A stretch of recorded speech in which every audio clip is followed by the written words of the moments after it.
Vamos começar com aquela pergunta que todo mundo já se fez em algum momento. Se o nosso material genético vem dos nossos pais, por que ninguém é um clone deles? A resposta, gente, tá toda na coreografia super precisa da meiose, e é exatamente isso que a gente vai desvendar agora. Para a reprodução sexuada funcionar, a natureza teve que resolver dois problemas gigantes. Dá pra gente pensar neles como os grandes quebra-cabeças da vida. Beleza, primeiro quebra-cabeça. Se uma célula do pai e uma da mãe, cada uma com seu kit completo de cromossomos, simplesmente se juntassem, a próxima geração ia ter o dobro. Imagina só, geração após geração, esse número explodindo. Como que a natureza evita esse caos todo? E o segundo dilema, né? Como que, a partir do mesmíssimo material genético dos pais, é possível criar uma variedade tão imensa de descendentes? Por que irmãos não são cópias idênticas? Pois é, acontece que a meiose é a solução engenhosa para esses dois problemas de uma vez só. Então, vamos entrar no primeiro grande ato, a meiose 1. É aqui que a mágica da diversidade acontece de verdade. Este é o palco principal, o momento em que os genes são embaralhados de um jeito super criativo.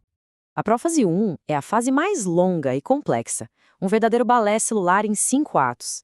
Primeiro, no leptótano. Os cromossomos se condensam, ficam visíveis. Depois, no zigótano, os pares homólogos, sabe, um que veio de cada genitor, se encontram e se alinham perfeitamente. O clímax é o paquítano, onde eles literalmente trocam pedaços de DNA.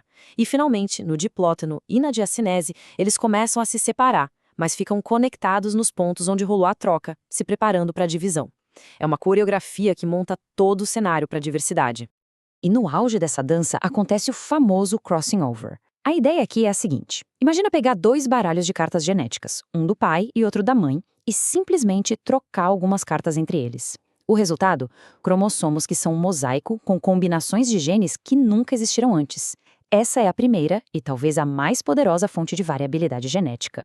E a prova de que essa troca realmente aconteceu são os quiasmas. Essas estruturas em forma de X são a evidência física, quase como uma cicatriz da troca genética que acabou de rolar. Eles mantêm os cromossomos unidos por mais um tempo, garantindo que tudo corra bem para a próxima fase. Mas a máquina de criar variedade não para por aí não. Na fase seguinte, a metáfase 1, os pares de cromossomos se alinham no meio da célula. E o detalhe genial é que esse alinhamento é totalmente aleatório. O par 1 pode apontar para um lado, o par 2 para o outro. Não existe uma regra.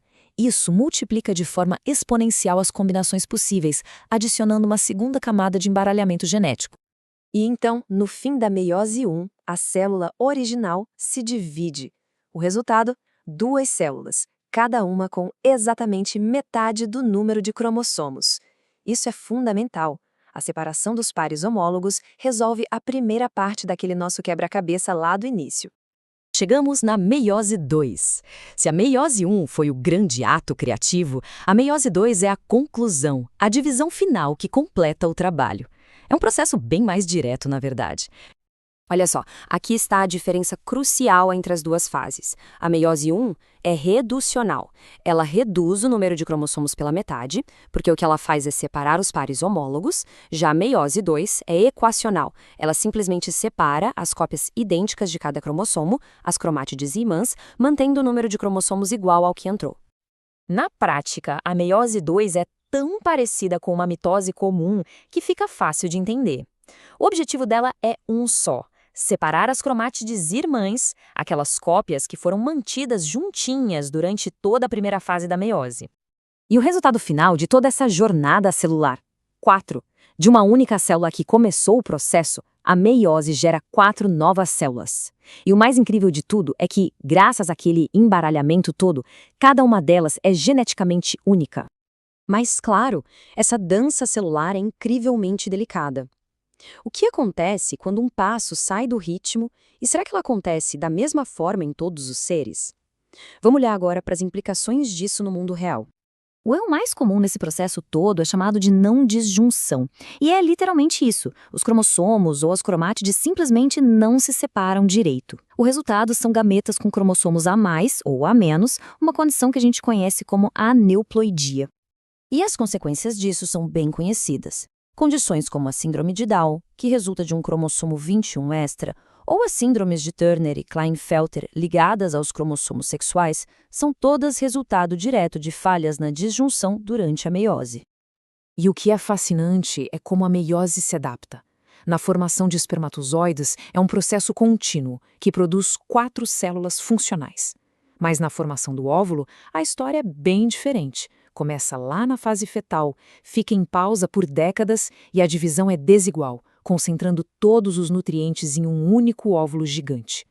É a mesma coreografia, mas com resultados totalmente diferentes, adaptados para cada função. Bom, chegamos ao final da nossa jornada pela meiose. Agora é hora de conectar todos esses detalhes microscópicos com o grande quadro da vida e da evolução. Lembra daqueles 2 quebra-cabeças do início? Então, aqui estão as soluções, claras e diretas. A meiose 1 resolve o problema do número, reduzindo a contagem de cromossomos pela metade. E o crossing over, junto com o alinhamento aleatório, resolvem o problema da variedade, funcionando como uma máquina perfeita de embaralhar genes. No fim das contas, a importância da meiose é simplesmente imensa. É ela que gera diversidade genética. E é essa diversidade que serve como matéria-prima para a evolução, permitindo que as espécies se adaptem e sobrevivam em um planeta que está sempre em mudança. E, para terminar, fica uma última reflexão. A meiose é um processo de uma precisão incrível, mas que, ao mesmo tempo, permite o acaso e até o erro. O que esse balanço tão delicado entre ordem e caos, entre fidelidade e mudança, nos revela sobre a própria natureza da vida, hein?